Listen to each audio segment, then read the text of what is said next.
107,8 Educational Radio, radionya anak UNJ. Halo ada friend, balik lagi sama gue DJ Winnie dan partner gue DJ Hani. Di sini kita bakal ngomongin tentang buku nih. Kita mau nge-review buku yang berjudul Filosofi Teras, Filsafat Yunani Romawi Kuno untuk Mental Tangguh Masa Kini. Nah, buku ini ditulis sama siapa nih Han? Buku ini tuh ditulis sama Hendry Manampiring dan diterbitkan oleh penerbit buku Kompas pada tahun 2019. Buku ini nyeritain apa tuh? Jadi buku ini tuh ngebahas tentang filsafat stoik. Dalam bahasa Indonesia biasa dikenal dengan Stoa. Dalam buku ini dijelaskan tentang topik-topik stoisme yang relevan dalam kehidupan sehari-hari. Stoik atau stoisme merupakan aliran filsafat atau mazhab filsafat Romawi kuno yang berkembang dari 2300 sebelum Masehi sampai 200 Masehi yang bisa membantu kita mengatasi emosi negatif dan menghasilkan mental yang tangguh dalam menghadapi naik turunnya kehidupan. Oh, berarti bukunya cocok banget ya buat anak muda zaman sekarang yang mulai agak keguncang nih mentalnya. Betul banget itu, buku ini emang cocok banget buat lo yang butuh ketenangan dalam menguatin mental. By the way, lo tahu gak sih kenapa buku ini dinamain Filosofi Teras? Kenapa Tuhan? Jadi gini nih ceritanya, dulu itu para filsuf sama muridnya diskusi di dalam sebuah teras. Makanya buku ini diberi judul sama penulisnya Filosofi Teras. Nah, buku ini sendiri terdiri dari 12 bab, yang setiap babnya itu sangat relate sama kehidupan kita sehari-hari. Wah, berarti buku ini menarik banget dong ya. Gue sendiri juga udah baca nih bukunya. Nah, karena lu udah baca, menurut lu apa sih poin-poin menarik yang bisa didapat dari buku ini? Ada nih yang menarik, penulis buku ini sendiri nyeritain pengalaman dia tentang gimana dia menghadapi depresi sampai dia menemukan buku How to be a Stoic karya Massimo Pinguicci. Nah, di sini dia menemukan terapi tanpa obatnya dan bisa sembuh sampai dia nulis buku ini untuk berbagi pengalamannya.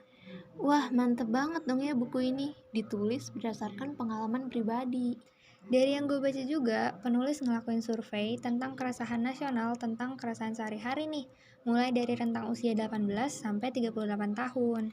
Wah, pantas aja buku ini relate sama kehidupan sehari-hari. Bahkan dari dulu sampai sekarang, buku ini masih bisa diterapin teori-teorinya. Bener banget nih Han, kalau ngomongin tentang review, pasti ada kelebihan kekurangannya juga gak sih? Menurut lo apa aja nih kelebihan dan kekurangan buku ini? Kalau menurut gue, buku ini tuh sangat menarik buat dibaca karena ilustrasinya itu keren-keren dan gak ngebosenin buat dibaca. Tapi dibalik kelebihannya, buku ini juga punya kekurangannya nih. Penulisan paragrafnya itu rata kiri semua. Kalau menurut gue, mungkin lebih enak dibaca lagi kalau rata kanan atau justify. Bener sih Han, gue juga sependapat sama lu tentang kekurangan yang itu.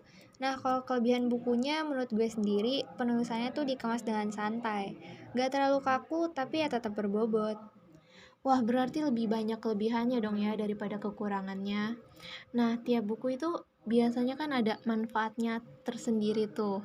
Kalau buat filosofi teras ini, apa sih manfaat yang bisa didapat? Ini manfaatnya berguna banget sih buat kehidupan kita. Yang pertama nih, membuat kita lebih berpikir rasional.